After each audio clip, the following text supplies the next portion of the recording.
कहानी के शुरू में हमें बताया जाता है कि दो भाइयों ने मिलकर एक स्कूल बनाया था, जहाँ पर एक तरफ अच्छाई सिखाई जाती थी और दूसरी तरफ बुराई। मतलब एक तरफ अच्छा जादू सिखाया जाता था और दूसरी तरफ बुरा जादू। इस स्कूल का नाम school for good and evil था। अब ये स्कूल जिन दो भाइयों का था वो आपस में अपने जादू से लड़ रहे थे, मगर यहाँ पर सिर्फ वो अपने जादू की प्रैक्टिस कर रहे थे। बाद में पता चलता है कि जो बुरे वाला भाई था, जिसके पास बुरा जादू था, वो असलियत में अपने अच्छे वाले भाई को नुकसान पहुंचाता है। ये वो जादू इस्तेमाल करता है जो नहीं करना चाहिए था। इसके पास खास किस्म का खून का जादू था, जिसका इस्तेमाल करके ये अपने भाई को बहुत नुकसान पहुंचाता है। और इसी लड़ाई में अच्छे वाला भाई बुरे भाई को ऊंचाई से नीचे गिरा देता है। अब इसके बाद हमें 2 साल बाद का वक्त दिखाया जाता है, जहां इंसानी दुनिया में सोफी नाम की लड़की अपने डैड और सौतेली माँ के साथ रहती थी। सोफी बहुत ज्यादा खूबसूरत थी।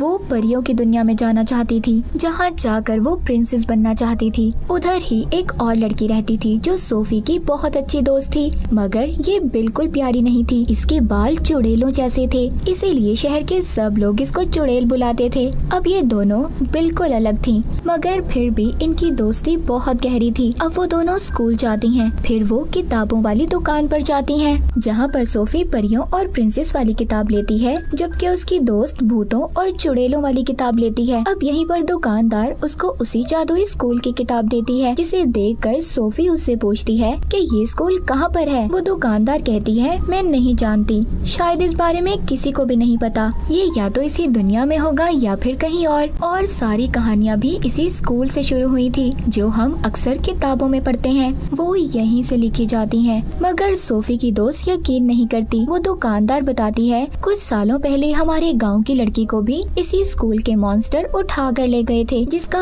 आज तक कुछ पता नहीं चला। अब सोफी उस स्कूल के बारे में इतना कुछ सुनकर ये वहाँ पर जाना चाहती थी। वो एक खत लिखती है और उसको एक पेड़ पर लगा देती है, जिसके नीचे वो अपना और अपनी दोस्त का नाम भी लिख देती है। अब ये इस बारे में अपनी दोस्त को भी बताती है, मगर सोफी की दोस्त उसको मना कर देती है। कहती है, सोफी तुम उधर जाकर क्या करोगी? मगर सोफी तो न जाने क्या सोच रही थी, वो उधर जाना चाहती थी। उसी दिन रात को सोफी उसी जगह पर आती है जहाँ पर उसने खत लिख कर लगाया था। उसका पीछा करते हुए उसकी दोस्त भी आ जाती है, मगर तभी उधर बहुत बड़ा मॉन्स्टर आकर सोफी को पकड़कर साथ ले जाता है। सोफी की दोस्त भी उसका पीछा कर रही थी, मगर तभी उधर बहुत बड़ा बाज आकर दोनों को पकड़कर ले जाता है। अब वो बाज सोफी को तो बुराई के स्कूल में और उसकी दोस्त को अच्छाई के स्कूल में छोड़ देता है। सोफी वहाँ के वुल्फ गार्ड से कहती है, मैं गलती से यहाँ पर आ गई हूँ और मुझे तो अच्छाई वाले स्कूल में जाना चाहिए था, मैं इतनी प्यारी भी हूँ। अब वो अंदर जाकर एक लेडी से शिकायत करती है, जो यहाँ की प्रिंसिपल थी। वो बताती है, हमारे बाज से कभी कोई गलती नहीं होती, जो जिस इंसान की जगह होती है उसको वहीं पर छोड़ता है। उधर सोफी की दोस्त अच्छाई वाले स्कूल में थी, जिसे देखकर वहाँ की कुछ लड़कियाँ उसका मजाक बनाती हैं। कहती हैं, तुम्हारे बाल बिल्कुल चुड़ैलों जैसे हैं और कपड़े तो देखो, हमें लगता है तुम गलती से यहाँ पर आ गई हो। तभी कुछ परियां आकर सोफी की दोस्त को वहाँ के प्रिंसिपल के पास लेकर जाती हैं। सोफी की दोस्त कहती है, मैं यहाँ पर नहीं आना चाहती थी, यहाँ पर तो मेरी दोस्त आना चाहती थी। जिस बात पर वो प्रिंसिपल कहती है, हमारे बात से कभी गलती नहीं हो सकती और नेवर यहाँ पर कभी नहीं आ सकते। अब यहाँ पर सोफी की दोस्त, जिसका नाम अगेता था, उसको नेवर का मतलब समझ नहीं आता। प्रिंसिपल बताती है, जो बच्चे बुराई के स्कूल में जाते हैं उन्हें नेवर कहा जाता है, क्योंकि वो कभी खुश नहीं रहते, और जो बच्चे अच्छाई के स्कूल में जाते हैं उन्हें एवर बुलाया जाता है, जो हमेशा खुश रहते हैं। अब सब बच्चों को एक हॉल में जमा किया जाता है, जहाँ पर अगेता ने बहुत भारी ड्रेस पहना हुआ था, जबकि सोफी ने बिल्कुल सादा काला ड्रेस पहना हुआ था। हालांकि उन दोनों की पसंद बिल्कुल अलग थी। यहाँ पर बुराई के स्टूडेंट सादा कपड़े पहनते थे, जबकि अच्छाई के स्टूडेंट बहुत ही प्यारे कपड़े पहनते थे। अब यहाँ पर जो अच्छे स्टूडेंट थे वो जादू दिखाते हैं। उधर ही यहाँ का प्रिंस भी आ जाता है। मगर इसको एक बुरा स्टूडेंट चैलेंज करता है और उसे नीचे गिरा देता है। तभी इसकी नजर सोफी और एगिता पर पड़ती है, मगर ये किसी दूसरी लड़की के पास जाकर बैठ गया था। अब यहाँ पर स्कूल के हेड आते हैं। ये वो ही हेड थे जिन्होंने अपने भाई को मार दिया था, जो बुरा था, जो हमने कहानी के शुरू में भी देखा था। प्रिंस भी इन्हीं का बेटा था। अब यहाँ पर ये सब स्टूडेंट से कहते हैं सबको दिल लगाकर पढ़ना होगा और अच्छे से नंबर लाने होंगे, और जो अच्छा होगा उसी के बारे में कहानी लिखी जाएगी और उसको इंसानों की दुनिया तक पहुँचाया जाएगा। मगर तभी एगिता और सोफी कहते हैं अगर कोई गलती से गलत जगह पर आ गया हो तो हेड कहता है नहीं, ऐसा नहीं हो सकता, हमारे से गलती नहीं हो सकती। ये कहकर वो यहाँ से चले जाते हैं। अब रात को एगिता अपनी दोस्त सोफी से मिलने इवल यानी बुरे स्कूल में आ रही थी। वहाँ पर ये दोनों स्कूल के प्रिंसिपल्स को बातें करती हुई सुनती है। उनके जाने के बाद तभी उधर बुराई के स्कूल का हेड आ जाता है, जो कह रहा था कि सोफी अब मेरी है। ये वो ही था जिसने बुराई का स्कूल बनाया था और उसके पास खून का जादू भी था, जो हमने कहानी के शुरू में देखा था। अब ये कैसे जिंदा था? इसके भाई ने तो इसे मार दिया था। ये हमें कहानी में आगे जाकर पता चलेगा। एगिता जब उधर आ गई थी तभी वो देखती है उधर सोफी को उसके साथ लड़कियां तंग कर रही थी और उसके बाल काटने की भी कोशिश करती हैं। मगर इधर सोफी अब खुद को बचाती है और उल्टा उस लड़की के साथ बहुत बुरा सलूक करती है। सोफी उधर अपनी दोस्त एगिता को देखती है। ये दोनों मिलकर अब स्टोरियन के पास जाती हैं, मगर उधर कोई भी नहीं था। उस कमरे में सिर्फ एक किताब और जादुई पेन था। अब उधर ही अच्छाई के स्कूल के हेड आ जाते हैं। इनको कहते हैं कि तुमसे पहले यहाँ पर कोई भी नहीं आया, तुम दोनों इतनी खास हो, फिर यहाँ से क्यों जाना चाहती हो? मगर सोफी कहती है मैं नहीं जाना चाहती, ये जाना चाहती है। मैं तो बस गलत स्कूल में आ गई हूँ, मुझे अपनी पुरानी जिंदगी बिल्कुल अच्छी नहीं लगती। एगिता सोफी को भी अपने साथ लेकर जाना चाहती थी। वो हेड से पूछती है क्या सिंड्रेला, स्नो वाइट, जितनी भी कहानियाँ हैं सब सच्ची हैं? वो कहता है हाँ बिल्कुल सब सच्ची हैं और वो सब यहीं पर पढ़ते थे। यहीं पर वो सोफी से कहता है अगर तुम अच्छे स्कूल में आने के काबिल होती, हमारा बास तुम्हें बुराई के स्कूल में नहीं भेजता। वो कहती है मैं अच्छी हूँ, प्यारी हूँ, यही चीज तो अच्छाई के लिए है। एगिता उसकी दोस्त कहती है उसके लिए सच्चा प्यार चाहिए। जब तुम ये ढूंढ लोगी तो तुम अच्छाई वाले स्कूल में आ जाओगी। ये सब बातें करने के बाद हेड उन दोनों को अब उनकी क्लासेस में भेज देता है। अब एगिता जब अपनी क्लास में थी तभी उसको लड़कियां कहती हैं अगर तुम टेस्ट में 3 बार फेल हो गई तो तुम्हें स्कूल से निकाल दिया जाएगा। वो खुश होकर कहती है क्या वाकई? वो कहती है निकालने का मतलब तुम्हें कोई मॉन्स्टर बना दिया जाएगा। जब टीचर आकर उसकी स्माइल हंसी का टेस्ट लेती है तो वो फेल हो जाती है। उधर सोफी का बदसूरती का टेस्ट हो रहा था जिसमें वो भी फेल हो जाती है। जब ये दोनों हॉल में मिलती हैं तो एगिता सोफी को राजा के बारे में बताती है, मगर उसका दिल तो यहाँ के प्रिंस पर आ गया था जो हेड का बेटा था। सोफी अपनी दोस्त को एक खत देती है और कहती है ये मेरी तरफ से प्रिंस को दे देना। अब जब एगिता जंगल की क्लास के लिए जा रही थी तो उधर ये सोफी का खत प्रिंस को देकर चली जाती है। अब जंगल की क्लास में उनका टीचर उनको बहुत ही खूबसूरत फूल दिखाता है जो असल में बहुत खतरनाक थे। को स्केरक्रो भी दिखाता है जिसको खेतों में खड़ा किया जाता है इंसान जैसा पुतला बनाकर। वो बताते हैं ये रात में जिंदा हो जाता है। तभी उधर एक लड़के को फूल काट लेता है जिससे वो डरकर भाग गया था। ये लड़का तीसरी बार फेल हुआ था। जब एगिता उसका पीछा करती है तो देखती है उसके इर्द गिर्द तूफान का घेरा बन जाता है और वो गायब हो गया था, जिसे देखकर एगिता बहुत ज्यादा डर गई थी। उधर सोफी को भी क्लास में एक लड़की तंग कर रही थी और टीचर भी उसको नहीं रोकती क्योंकि ये बुराई का स्कूल था और इन्हें तो ये सब कुछ देखकर मजा आ रहा था। तभी वो लड़की अपने टैटू से छोटा सा ड्रैगन निकालती है जो सोफी पर हमला कर देता है, उसे तंग करता है, उसे मारने की कोशिश करता है। सोफी कुछ नहीं कर पाती, बस अपनी जान बचाकर इधर उधर भाग रही थी। तभी वहाँ पर बहुत सारी मधुमक्खियाँ आ जाती हैं जो उस ड्रैगन को चिपक गई थी, जिस वजह से अब उस लड़की का दम भी घुटने लगता है जिसने ड्रैगन को सोफी के पीछे भेजा था। तभी सोफी उसको मना करती है। अब जो मक्खियाँ थी वो कोई और नहीं बल्कि बुराई का हेड था जिसके पास खून वाला जादू भी था। सोफी को प्रिंसिपल जल्दी उसे यहाँ से ले जाती है। वो पूछती है ये कौन था। वो अब हेड के बारे में बताती है, साथ ही ये भी कहती है कि तुम बहुत ताकतवर हो। पर सोफी कहती है मुझे ताकतवर नहीं बनना, मैं तो बस अच्छे स्कूल में जाना चाहती हूँ, मुझे तो बस अच्छे स्कूल में जाना है। जिसके बाद दूसरी तरफ हम अच्छाई की प्रिंसिपल को देखते हैं, जो सब स्टूडेंट को ये कह रही थी कि अच्छाई हमेशा बचाती है। तभी अकिता उस लड़के के बारे में पूछती है जो जंगल से गायब हो गया था। वो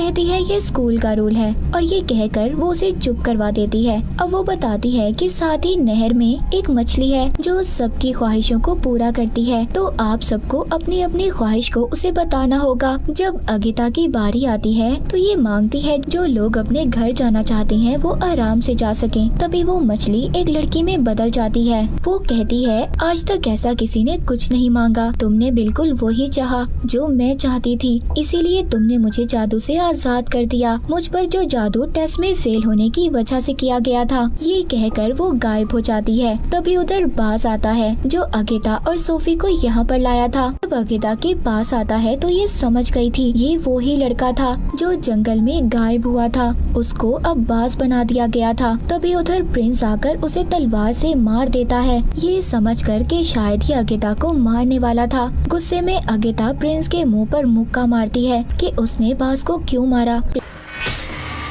प्रिंसिपल से कहती है इस चीज को आप अच्छाई कहते हो, ये कोई अच्छाई नहीं है बल्कि ये तो बुराई से भी बदतर है। जिसके बाद ये सोफी से मिलती है। वो बताती है मैंने बुराई के हेड को देखा है। अगिता कहती है हाँ मैंने भी देखा है। तभी पीछे खड़ा प्रिंस इनकी बातें सुन लेता है। अब अगिता उसे अकेला छोड़कर यहाँ से चली जाती है। प्रिंस उसके खत की तारीफ करता है। तभी बुराई का वुल्फ गार्ड आकर सोफी को लेकर चला जाता है, जहाँ पर बुराई की प्रिंसिपल उसके बाल काट देती है और फिर उसे कमरे में बंद कर दिया जाता है, जहाँ पर शीशे में अब उसके पास बुराई का हेड आता है जो उसे भड़काता है कि तुम्हारा यहाँ पर कोई नहीं है मेरे अलावा और तुम मुझ पर भरोसा कर सकती हो। जिसके बाद अब सोफी भी उसकी बातों में आ जाती है और फिर जब सब स्टूडेंट को एक पिन के जरिए जादू बांटा जा रहा था तो सोफी बहुत ही स्टाइल से उधर आती है और जादू लेकर चली जाती है। सब उसको देख रहे थे। अब उसने उन लड़कियों को भी दोस्त बना लिया था जो उसको परेशान करती थी। अगिता उसको बताती है कि अगर तुमने प्रिंस का दिल जीतना है तो उसके लिए सिर्फ खूबसूरती काफी नहीं है, तुम्हें वो सब करना होगा जो मैं कहती हूँ। अब अगले दिन सोफी प्रिंस के पास जाती है जो तीर मारने की प्रैक्टिस कर रहा था। फिर प्रिंस उसको बताता है कि बुराई के स्टूडेंट कभी सही निशाना नहीं लगा सकते, मगर सोफी निशाना लगा लेती है। देखकर प्रिंस बहुत ज्यादा हैरान था।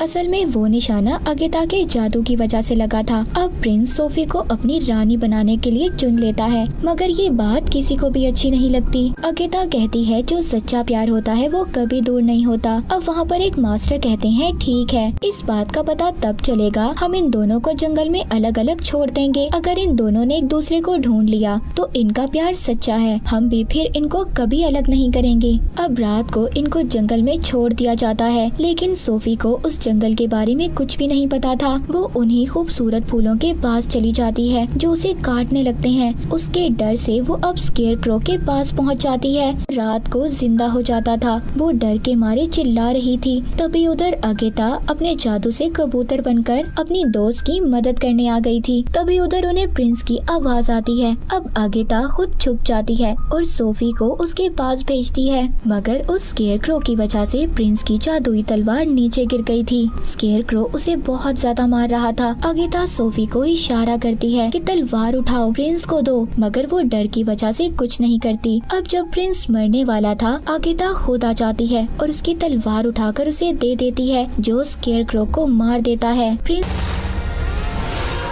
सोफी पर बहुत गुस्सा करता है कि उसने उसकी जान नहीं बचाई और यहाँ पर सोफी उल्टा अगिता पर नाराज हो रही थी। अब वो भी उसे छोड़कर चली जाती है। वापस आने पर अगिता की प्रिंसिपल उसको बहुत डांटती है। कहती है क्या तुम्हें अपनी दोस्त पर भरोसा है? वो कहती है नहीं, पर मेरा तो ये मानना है कि सब इंसान ही बुरे होते हैं। उधर सोफी बहुत ज्यादा गुस्से में थी। बुराई का हेड उसको शीशे में उसकी दोस्त दिखाता है तो ये कह रही थी कि सोफी बुरी है, लेकिन वो उसको पूरी बात नहीं दिखाता, जिससे सोफी को अब बहुत गुस्सा आता है और अब वो बुराई के हेड के बस में थी। वो उसको खून वाला जादू भी दे देता है जो सबसे ज्यादा खतरनाक था। जब प्रिंसिपल उसके पास आती है तो ये उन्हें भी सुना देती है। यहाँ पर हमें पता चलता है कि जो बुराई के स्कूल की प्रिंसिपल थी वही लड़की थी जो सोफी के शहर से 20 साल पहले गायब हुई थी। उधर अच्छाई के स्कूल में प्रिंस अब अगेता को अपनी रानी चुन लेता है। तभी इधर सोफी आती है जो अब चुड़ैल बन चुकी थी। उसका चेहरा भी खौफनाक हो गया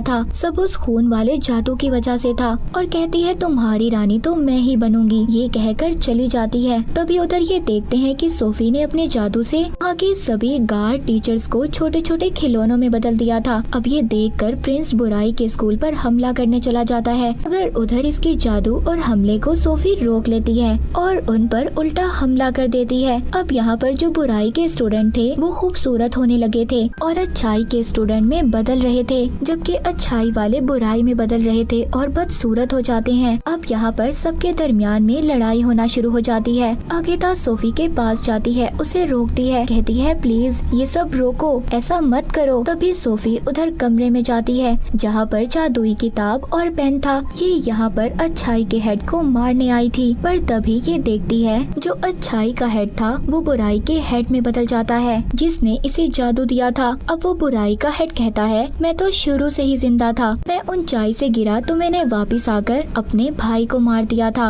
और उसकी जगह ले ली थी, जैसे हमें कहानी के शुरू में दिखाया गया था।